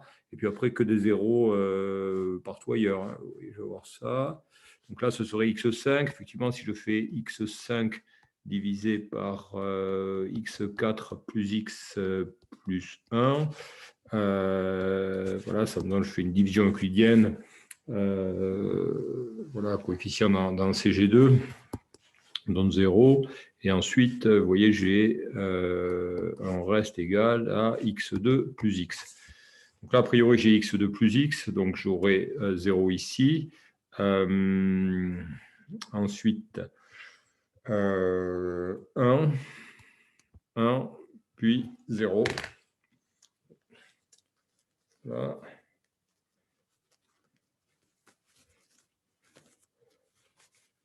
Là, donc, on peut faire comme ça. Donc 1, puis 1, 0. Mais on peut faire autrement, non? Il n'y en a pas qui voient comment on peut faire autrement, plus simplement. C'est une multiplication. Voilà, multiplication par x. Ouais. Un décalage, on peut faire un décalage à droite, puisque c'est un code cyclique. Ouais. D'accord, donc on peut faire, si on fait une multiplication par x, bien sûr, à condition de respecter la condition ici de formation du code, ça va être modulo. On va travailler modulo x15 plus 1. C'est-à-dire qu'on va voir x15 égale à 1. Voilà, on fait des multiplications par x, effectivement, ça décale vers la gauche. Donc ça, voilà. Et ensuite, on peut faire des combinaisons linéaires, puisque le code, tous les codes sont multiples de g de x. Donc, si vous faites la somme de deux codes multiples de g de x, ça redonne encore un code qui est multiple de g de x. Alors, vous voyez, si je refais un décalage, je peux encore faire un décalage à droite. Donc, si je décale d'un bit, voilà, je trouve le prochain. 1, 0, 0, et ensuite 1. Voilà, et puis que des zéros. Voilà, pour le prochain, par contre, c'est moins évident, puisque je peux faire un décalage, mais je vais me retrouver avec un... je vais me retrouver... Alors, si je fais un décalage à droite, vous voyez, si je décale à droite, je me retrouve avec du 1, 0, 0, 1, 1, 0, 0 et 0. Donc là, ça ne marche pas. Qu'est-ce qu'il faut que je fasse pour pouvoir continuer un petit peu comme ça? Ben, je peux faire la somme. Vous voyez, je peux prendre celui-ci et sommer avec g de x. Vous voyez, je fais la somme puisque le code est linéaire. Donc, je fais la somme avec g de x. Donc, si je fais la somme avec g de x, vous voyez, ça me permet d'éliminer ce bit-là et d'avoir un message canonique. Vous voyez, je vais me retrouver ici 1 plus 1. Si je fais ces deux-là, 1 plus 1. Mais monsieur, Oui. Pour x7, c'est quoi le 1 que vous... Alors, ben, x7, regardez, j'ai juste fait, pour l'instant, je n'ai pas terminé, mais j'ai juste décalé à droite le message qu'il y a sur x6. Vous voyez, j'ai fait un décalage vers la gauche plutôt. J'ai décalé vers la gauche. C'est-à-dire que le 1, il passe ici. Le 0, il passe là. Vous voyez, ce 0 là aussi. Ce 1 passe là, etc. Vous voyez, donc j'ai fait un décalage, mais je me retrouve, au lieu d'avoir un monome, ici, je me retrouve avec un binôme. C'est-à-dire que, vous voyez, j'ai x7, j'ai bien x7, mais ici, 5, 6, 5, et là, j'ai x4. Donc, vous voyez ce que je fais? Je rajoute g de x. Si je rajoute à ce moment-là, puisque le code est linéaire, je peux rajouter g de x. Si je rajoute g de x, 1 plus 1 vaut 0. Donc, voilà, je vais rajouter g de x. Donc là, j'ai trouvé 0. Ensuite, 1 plus 0, ça fait 0. 0 plus 0, ça fait 0. Par contre, là, j'ai 0 plus 1, 1. Et 0, Et 1. 1 également. Et puis, je continue comme ça. Vous voyez, c'est tout bête. Hein. Et c'est rapide. Si vous faites comme ça, c'est très rapide. Voilà, donc ici, vous allez avoir le 1, le 0, le 0, le 0, et puis 1, 1. Ensuite, 1, 0, 1, 1, 1, 1, puis 1, 0. D'accord. Et je refais une combinaison linéaire avec g de x. Vous voyez, pour éliminer le 1, donc je fais plus g de x. Et si je fais plus g de x, ça me fait 0 ici. 0, 0. Là, j'ai 1, 0, puis 1, 1 ici. Et puis je refais un décalage encore à gauche. Donc si je décale à gauche, alors là j'avais des 0, bien sûr, j'ai ça. Donc si je fais un décalage à gauche, 1, ensuite des 0 partout cette fois-ci. Voilà, 1, 1, 1, 0, 1, 0, 1, 1, puis 1, 0.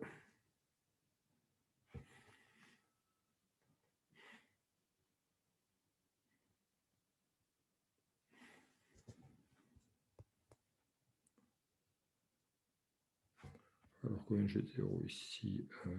4, 6. J'ai 6, 0, 5, 6. 6, donc voilà. Voilà. Et puis, on continue.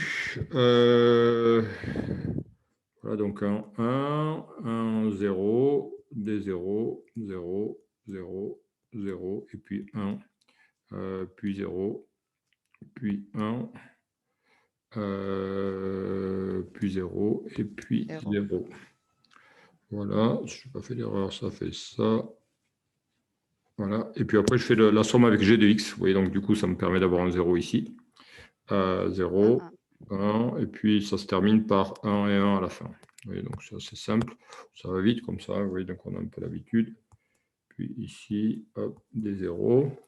Puis regardez, là, je redécale. Et j'ai cette fois-ci 1, 0. 1, 1 et 0. Voilà. Et ça me donne donc des 0 partout ailleurs.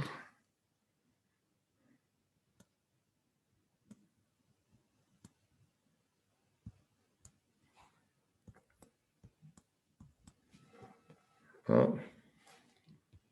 Et là, je refais toujours pareil. Hein. Voilà, vous avez compris maintenant.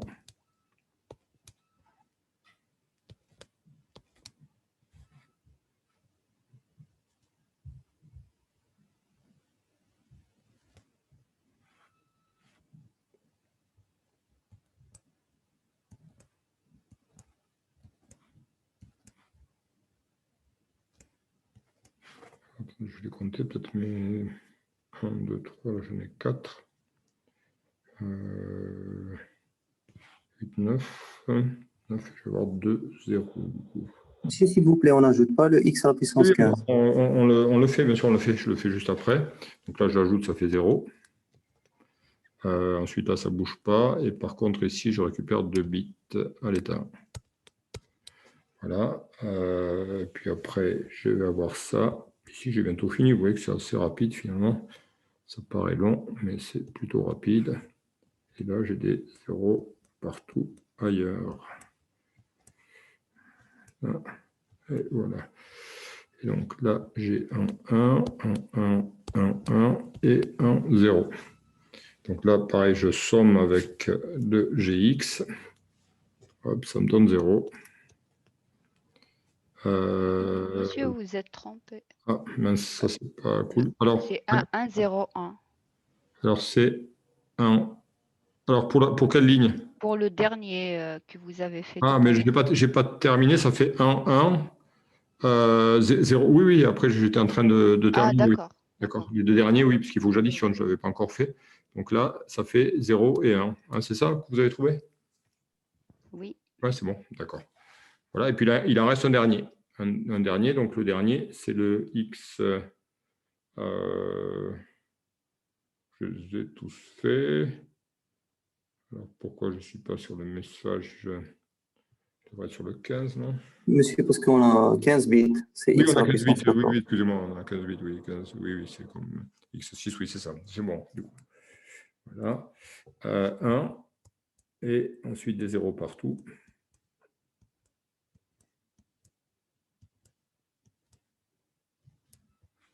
Là, je vais voir un 1, 1, 0, 1, 1, puis un 0. Voilà, si je décale à gauche, j'ai ça. Ah, et puis après, je rajoute le dernier, ça me fait un 0. 1, 1, 1, 0, 1, 0 ici. Et puis 1, 1. Voilà. D'accord, vous avez dû tous trouver ça, je le suppose. Là, une fois qu'on a ça, vous voyez, si je veux coder ce mot-là, alors, donc on va sur les opérations, ça je peux effacer. Alors, je cherche à coder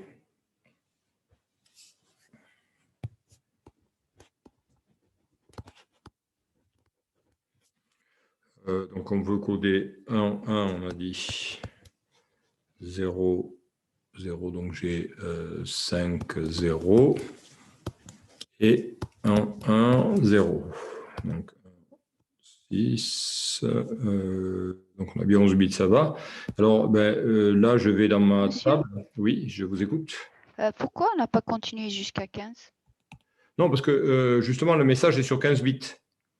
Donc, sur 15 bits, ça va de x0. Oui, j'avais mis un x15, mais je m'étais trompé. Mais le message est sur 15. Donc, le plus petit degré, c'est x puissance 0. Et le plus grand degré, c'est x puissance 14, puisqu'en tout, on a 4 bits. Tout à l'heure, c'était pareil. Vous aviez, pour l'autre code, on avait 7 bits en tout. Donc, on allait de x0 jusqu'à x6. Donc là, 15 bits de x puissance 0 jusqu'à... Monsieur, pourquoi on est parti de x4, s'il vous plaît? Pourquoi on n'a pas mis le... Pourquoi nous sommes partis de x4? Oula, je vous entends mal, excusez-moi. Si vous pouvez parler un peu plus fort. Pourquoi nous sommes partis de x4? Mais parce que x4, c'est le polynôme générateur de la base, c'est-à-dire que c'est le plus petit message canonique que vous allez avoir à coder. Vous voyez, c'est le message, ça correspond le G de x, ça correspond à un message où tous les bits sont à 0, sauf le dernier. Vous voyez? Donc là, vous avez 11 bits, vous en avez 10 à 0.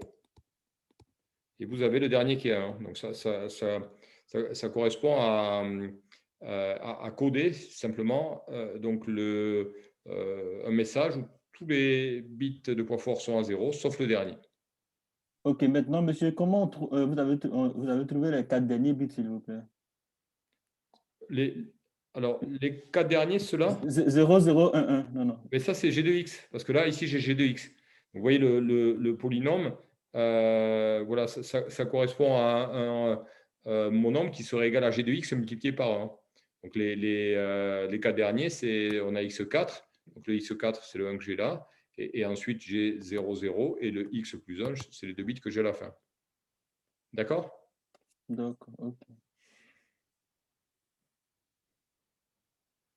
Donc, ça, c'est le plus petit message de la base canonique.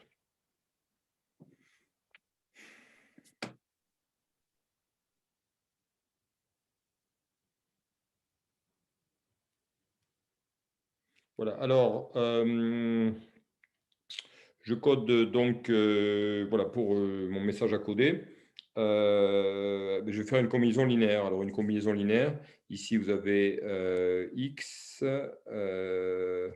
Du coup, alors ce x, ça va être donc le x5. Ici, vous avez donc x6, x5. Voilà, et là, x14, x13 plus x12. Voilà, donc j'ai à considérer, vous voyez, c'est faire la combinaison linéaire finalement de cette ligne ici, celle-ci, et des 3 dernières.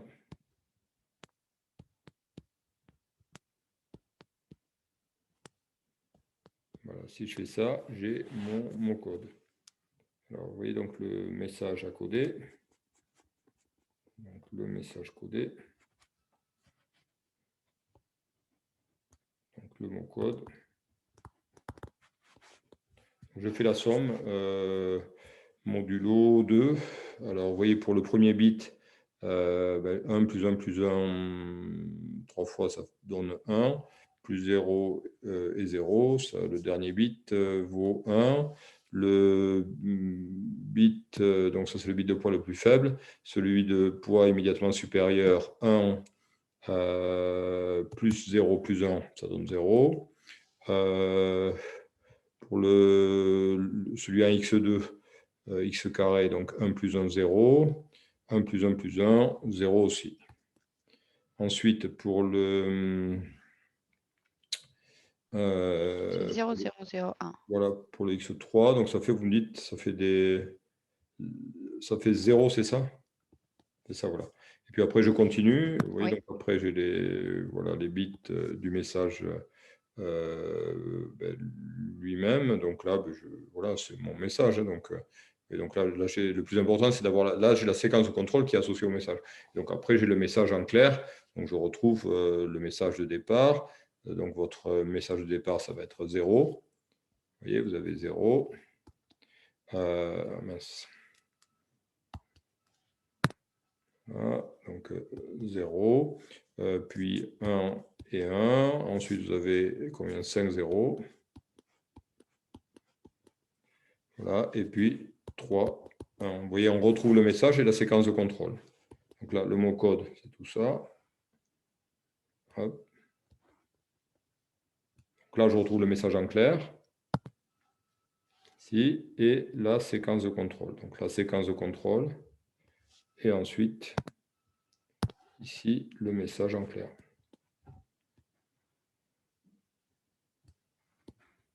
Ça, c'est bon. C'est pour ça qu'on appelle ça des codes à blocs en blocs séparables.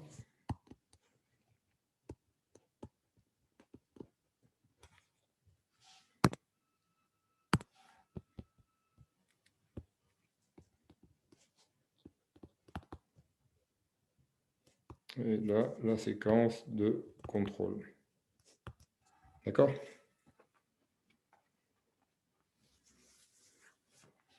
Voilà, alors je vais...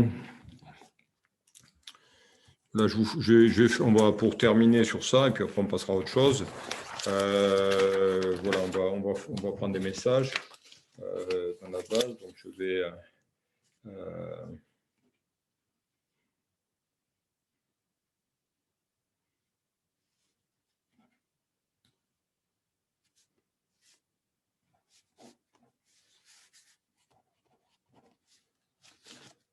alors, attendez, je vous donne...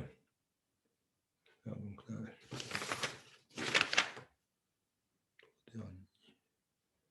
alors, attendez, je réfléchis, je vais vous... alors...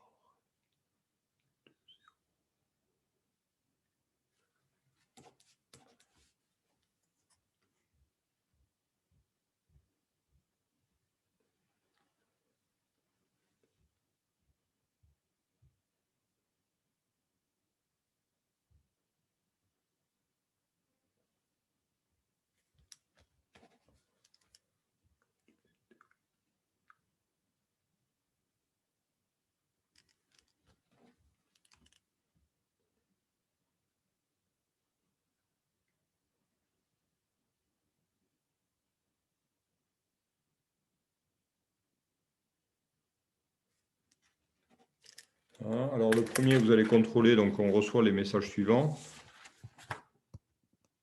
On reçoit, donc là, je veux voir s'il y a une erreur. Alors il n'y a pas plus qu'une erreur, hein. On va supposer qu'il n'y a pas plus qu'une erreur.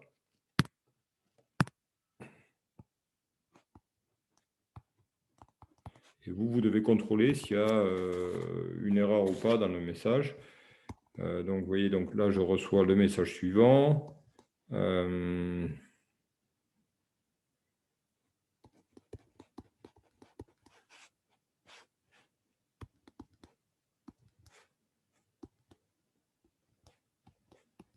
Voilà, donc j'ai reçu cette séquence-là. Vous vérifiez s'il y a une erreur, hein, vous le regardez. Je vous fais une autre.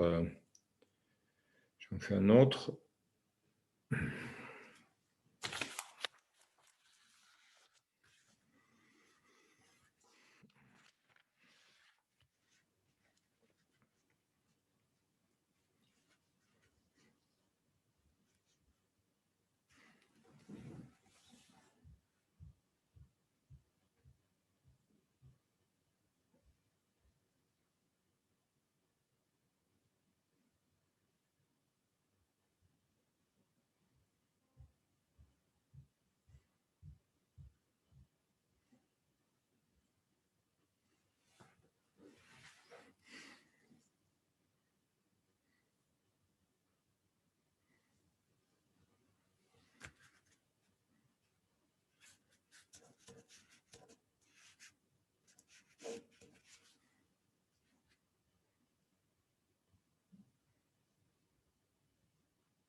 il n'y a pas d'erreur. Celui-là, il n'y a pas d'erreur. Vous avez, ouais, vous avez raison. Alors, j'en fais un autre. Vous voyez, donc, alors,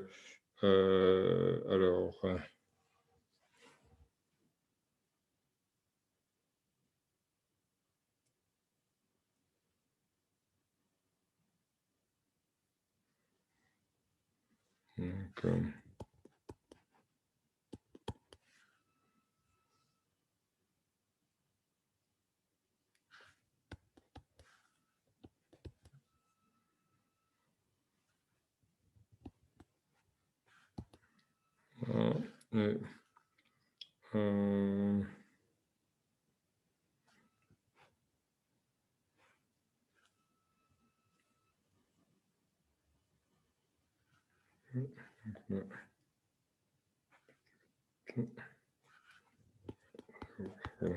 Donc, vous avez celui-là aussi, si vous voulez analyser, là.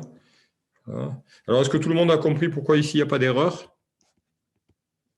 Comment vous avez fait? Non, monsieur. Non, monsieur. Vous n'avez pas compris? Non, monsieur. Voilà. Alors, pour celui-ci, il faut faire la division par G de X, en fait. Vous divisez de façon, bon, on peut analyser, se dire aussi, voilà, avec la table le faire, mais la façon de faire, vous voyez, qui est systématique, c'est de faire la division. C'est-à-dire que vous avez ici x14 plus x13, et puis ensuite les derniers. Alors ici, on doit être à, donc ça doit être 4, 5 et 6, plus x6 plus x5. Alors, plus x6 plus x5, plus x4, plus x3, plus x2 et plus 1. Voilà, si je n'ai pas fait d'erreur, donc ça doit faire ça. Non, monsieur. Sans la séquence de contrôle. Ou bien Comment? non? Ah non, il faut mettre la séquence de contrôle. D'accord. Et oui, parce que c'est avec la séquence de contrôle qu'il est multiple de g de x. Donc, c'est la Oui, séquence de du coup, contrôle. on a deux méthodes, monsieur, parce que moi, j'ai pris que le message et j'ai vérifié c'est quoi la Ah séquence oui, de vous avez contrôle. essayé de voir, Ouais, vous donc êtes dit, voilà, par rapport dans la table, mais là, il n'y a pas, enfin, il n'y a pas de D'accord. méthode. C'est-à-dire que, vous voyez, vous avez votre table, mais après, la méthode systématique, ça va être la division La division, d'accord. par g de x. C'est ça, puisque le polynôme est multiple de g de x, on divise par g de x et on essaie de trouver s'il y a ou non des erreurs, vous voyez. Et puis après, c'est votre base canonique qui va permettre ensuite de trouver, quand vous avez un reste de la division euclidienne, de trouver à quelle finalement classe d'erreur appartient, enfin à quelle classe appartient plutôt l'erreur que vous avez faite. Donc, quel reste est associé à l'erreur. Voilà, la méthode systématique, c'est ça. Donc, on fait la division. Alors, 1, x2, je vérifie x3, x4, ensuite j'ai x5, x6. 6, 5, 4, 3, 2. Voilà, c'est bon. Et puis, je fais la division par g de x. Donc, on peut la faire une fois. Hein, je vais pas... Faites-le, alors faites celui qu'il y a juste après. Voilà, et là, Parce qu'il y a une erreur dans le 8e bit. Voilà, vous devez avoir une erreur. Normalement, j'ai positionné une erreur ici, non? C'est ça? 1, 2, 3, 4, 5, 6, 7, 8. Il me semblait que j'avais mis ici l'erreur. Je sais plus. Bon, on va le... Oui, c'est exactement, c'est ici. C'est plutôt le 9e, alors, c'est ça? Ah oui. D'accord, voilà, vous avez raison. Hein. Alors, donc, je fais d'abord, je fais ça. x4 plus x plus 1, donc je fais la division. S'il est multiple, a priori, c'est qu'il n'y a pas d'erreur. Hein, en supposant qu'il n'y a qu'une seule erreur, qu'il ne peut pas y avoir d'erreur double. Donc, s'il est multiple, il n'y a pas d'erreur. Si on a un reste qui est différent de 0, ça indique qu'il y a une erreur. Donc là, je commence, je fais donc x14, x10, 0, donc x13, x11, voilà, x11, x10. x10 plus x6 plus x5, 4, 3, 2 et plus 1.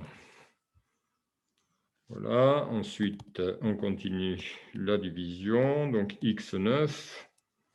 Alors, x9, ça me donne 0. Là, bon, vous savez que l'addition, on travaille dans le corps de base CG2, les coefficients sont dans CG2. Donc, l'addition et la soustraction se confondent dans CG2.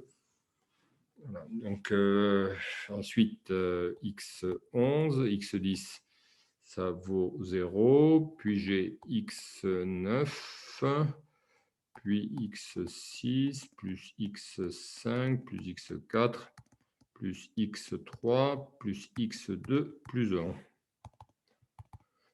Voilà, donc ensuite x7, 0. Donc x9. Vous me dites s'il y a des erreurs, je vais un peu vite. x9 plus x8, 6, 5, 4, 3, 2, plus 1. Voilà. Et ensuite, donc x5, 0. x8, du coup. Le 6, il disparaît. Le 5 aussi. Et il vous reste 4, 2. Mince, j'ai mis un 2 ici, c'était un 3. 3, 2. 3, 2 et plus 1. Voilà.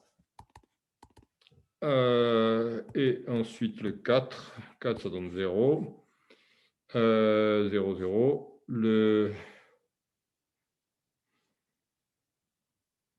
Il y a un x5 qui réapparaît a priori. Pourquoi pas. Un peu bizarre, mais oui, pourquoi pas. x5. Le x4, ça vous donne 0. x4, ça donne 0. x3 plus x2 plus 1.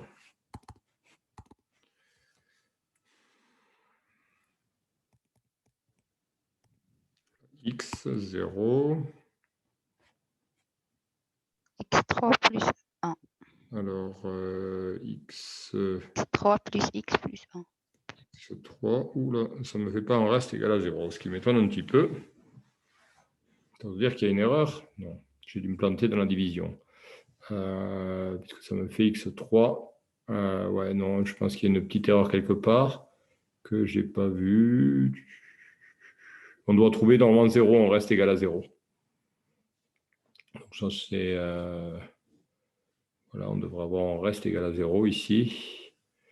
Non, ça ne va pas, parce que là, si je fais effectivement, si je fais x, ça ne va pas. Ouais, j'ai dû faire une petite erreur quand j'ai fait ma division. C'est vrai que ça fait une division un peu longue. Quelqu'un a vu la petite erreur que j'ai faite quelque part ou pas du tout? Bon, il y en a qui suivent un peu? Non? Bon, on va la refaire sinon. Attendez, alors je revérifie 2-3 petites choses.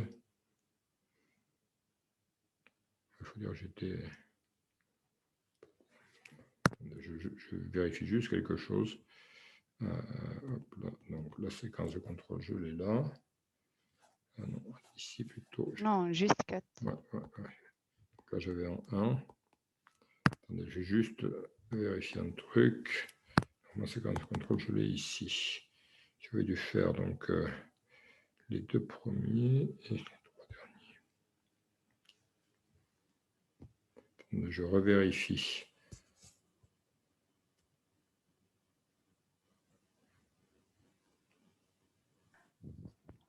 Vous pouvez descendre à la Donc ça solution, c'était bon. s'il vous plaît. Comment? Vous pouvez descendre à la solution, s'il vous plaît. Ouais, juste attendez, je vérifie. Normalement, vous avez oublié un truc. Ouais, j'ai dû oublier un truc, parce que c'est pas normal qu'on retrouve le x5 après. Je vérifie juste un petit truc et puis je reviens au début. Donc voilà, ça me donne 0. Donc là, c'est bon. Ensuite, 1 aussi. 0. 0. Et 1. Donc, ça doit être bon. Il n'y a pas d'erreur dans ce truc. Alors, j'ai dû, effectivement, ça doit… Donc, il doit y avoir une petite erreur quelque part. Moi, je dirais que… Monsieur, vous avez oublié le X7. Ouais, j'ai dû oublier un petit truc. C'est ça qui fait que… C'est là, c'est là. Alors, quand vous avez Est-ce que multiplié jusque-là, c'est bon? Ça vous paraît bon à peu près jusque cette ligne-là? jusqu'au Ouais. 9, Ouais, oui. celle-ci. Là, c'est bon, oui. La première, elle est bonne. Alors, attendez, on va… Oui. Ça, je C'est vais là où… passer. Donc, le X10, ça me donne cette ligne-là. Ça, je pense que c'est bon, parce que j'ai le 14 qui part, le 11 qui apparaît, le 13, le 10, et puis tous les autres. Voilà. Donc, la ligne du bas, ensuite, vous avez l'air de me dire que c'est bon aussi. J'ai 13, donc j'ai le 11 qui redescend. Donc, j'ai du 10 avec le 10 qu'il y a ici, ça a l'air d'aller. Un 9 qui apparaît, 6, 5, 4, 3, etc. Voilà. Donc, c'était à partir de cette ligne-là où je me suis trompé, mademoiselle? X7, oui, le X7. Voilà, X7. Voilà, j'avais dû. Alors, hop. X7. Voilà, donc là, ça fait du 0. J'ai du 8. Donc, du 9 ici, du 8. Et vous avez raison, il y a du Et 7 du 7, que voilà. j'avais oublié. Le 6, le 5, 4, 3, 2 et puis 1. Voilà. Et donc du 5 ici. 0. Le 8. Le 7. Le 6 et le 5 qui vont partir. C'est le? Le 6 et le 5 Le qui vont 6, partir. c'est le 5, d'accord, qui partent. Ouais, le 6 qui fait 0. Le 5 qui part aussi, vous avez raison. Ensuite, x4 plus x3 plus x2 plus 1. Là, x4 ensuite. Donc, ça fait du 0. Le 7, il reste. Le 7, il reste. Le 5, il Le revient. 5. Le 5, il revient. D'accord. Bon, il revient. Le 4, il Là, le part. 4, il disparaît. Puis x3. Puis x2 plus 1. Voilà. Et ensuite, x3. Ça donne 0. Le 5 ensuite. 4, Le 4. le 3 disparaît. Le 3, effectivement, il part. Le x2 plus 1. Et ensuite, voilà le x. Et donc là, j'ai 5, 4.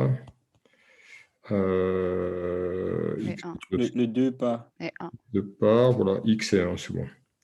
0, x plus 1. Voilà, et donc, voilà, plus 1, et là, on trouve 0, 0 et 0. Voilà, donc le reste, ici, vaut 0, il n'y a pas d'erreur.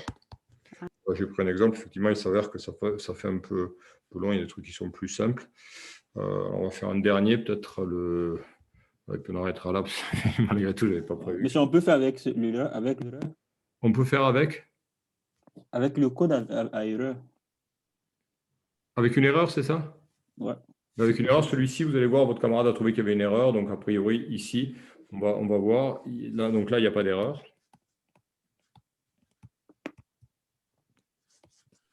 Voilà. Et puis, ensuite, avec le prochain, par contre, vous allez avoir une erreur.